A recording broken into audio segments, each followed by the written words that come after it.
Dr. Seok Hiang. I'm a fourth-year student from Bachelor of Accounting in University Malaysia, Terengganu. My name is Seok Hiang, matric number S37239. I've been conducted my 6-month internship in Seok Hiang, Penang.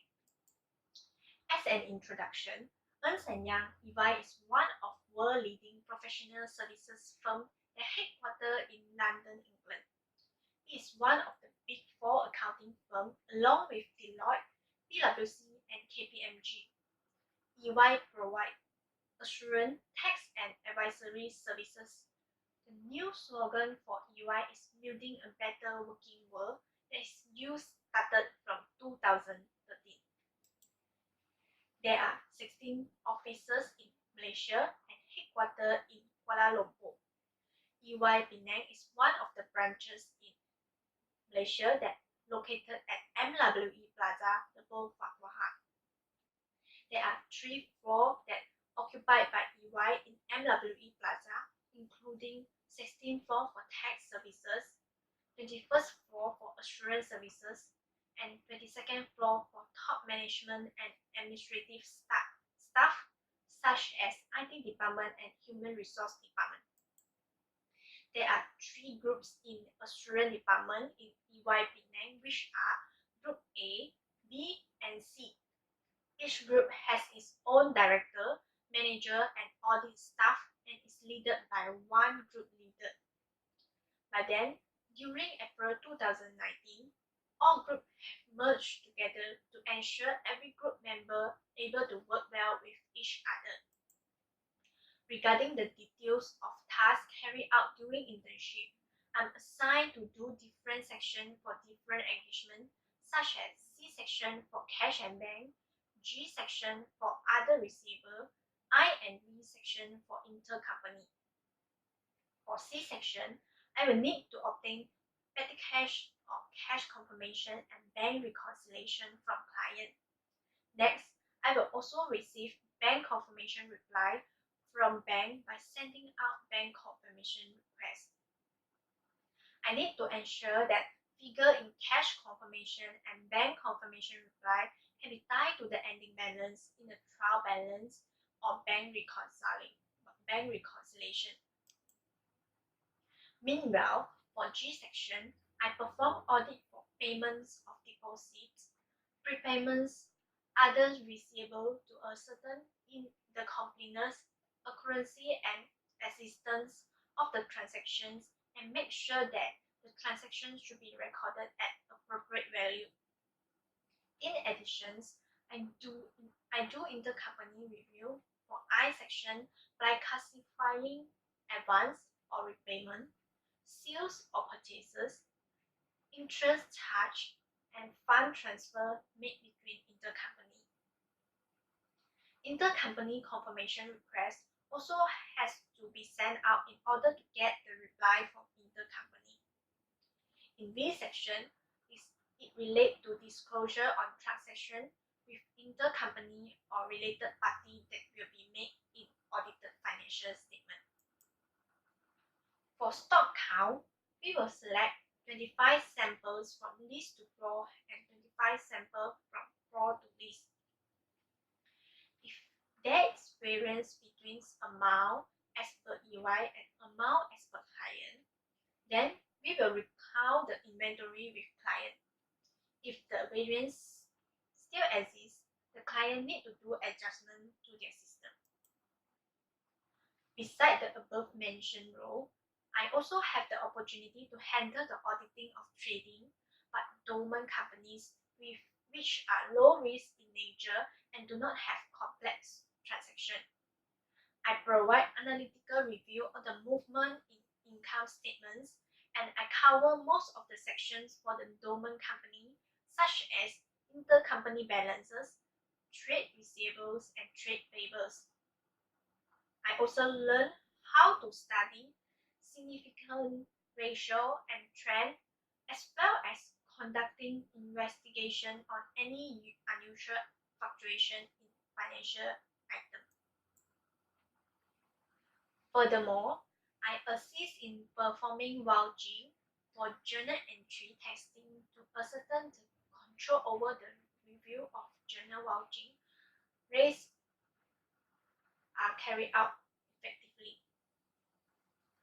The purpose of testing is to ascertain the reasonableness of post-closing journal entry that were made during the year ended 31st December 2018 and have to ascertain the audit assertions such as completeness, existence, and accuracy of journal entry.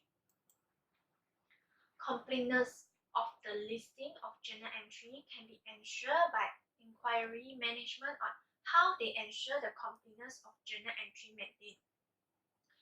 Review the sequential numbering of journal vouching and identify any gaps between the sequentially numbered entry. I check the supporting document and make sure that the journal voucher rights are reviewed and properly authorized before post to general ledger. Next, I assist my senior in preparing consolidation worksheet for group financial statement in final audit stage. I help to combine the financial statement of the parents and subsidiaries on a line-by-line basis by adding together items of asset, liability, equity, revenue, and expenses. As the consolidated financial statement only present the group financial information as a single entity, elimination of parents, cost of investments, intercompany transaction, and intercompany balances need to be done. Besides, there were total 7 engagements I joined throughout my industry training, and each engagement was assigned around 3 to 4 weeks. I managed to understand the operation of the firm and most of the audit cycle. Among those cycles I learned, the issue that I mostly faced were related to cash and bank balance, as well as intercompany transaction. For cash and bank balance, I found out that there is improper recorded of bank reconciliation by client.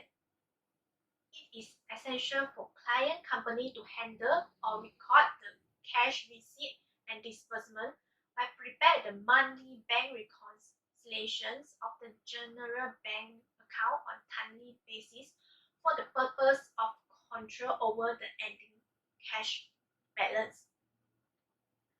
During my internship, I found out that the independent person responsible to prepare the bank reconciliation failed to include a check that has not cleared by the bank on the outstanding checklist, even though it has been recorded in the cash disbursement journal. Therefore, the accounting records still reflect the different cash balance with the actual amount of cash in the bank after considering reconciling item.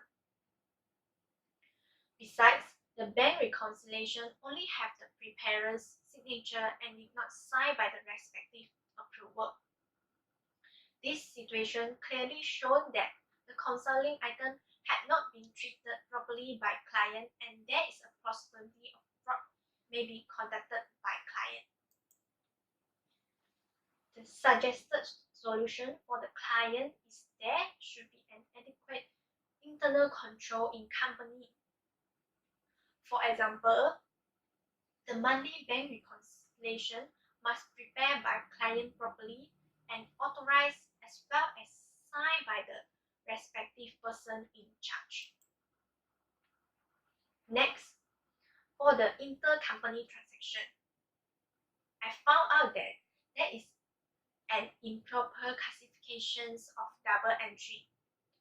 As the accountant, the most important information is need to understand and have the knowledge of fundamental financial principle as well as basis of double entry accounting. Throughout the internship, I realized that client applies distinct account number to recognize and differentiate each category. For example, there was a transaction related to the unrealized gain or loss on trade payable. The client had included the unrealized gain for intercompany under the trade payables.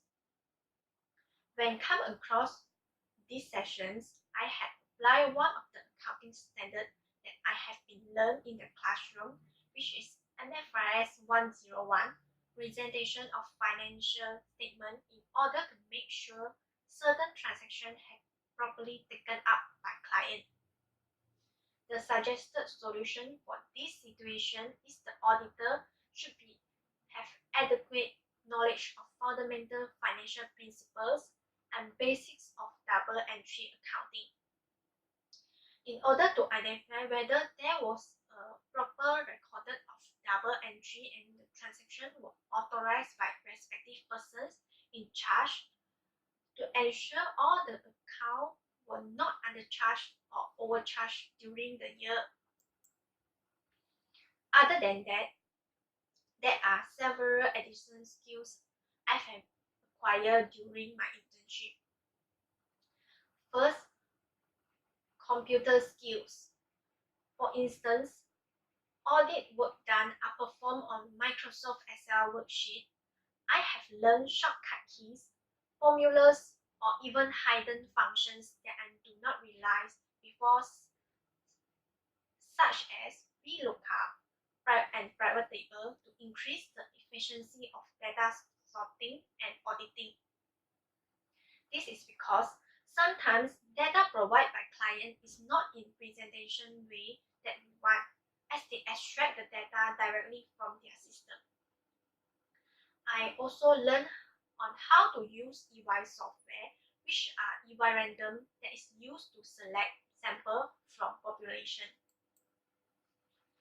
Next, working in EY enhanced my interpersonal skills by giving me great opportunity to network with people from diversified background.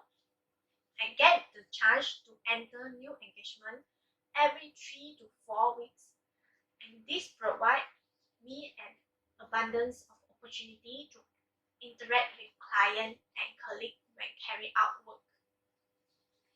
I have learned way of communications to demonstrate professionalism and competence when I observe how my senior handle discussion with clients.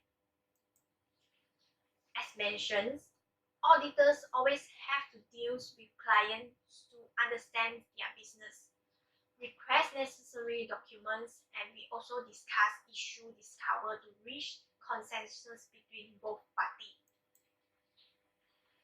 During the internship, I found out that auditors should have critical problem-solving skills. Objectivity and professional skepticism are qualities that are important to help auditor in expressing independent opinions to audit client. For instance, I need to examine and verify client reporting carefully to provide an analytical review for the variance found as compared to prior year's statement account. I need to have a questioning mind and be alert to the condition which may indicate possible misstatement due to fraud and critical assessments of audit evidence. Hence, critical thinking, clear mind, and problem-solving skills are essentials for auditors to carry out their duty effectively.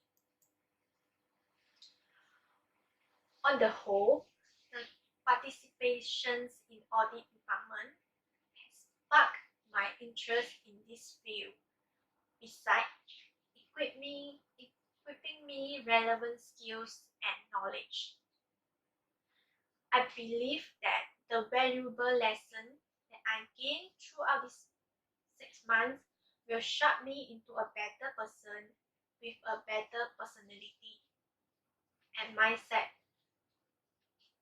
That's all from me. Thank you very much and have a nice day.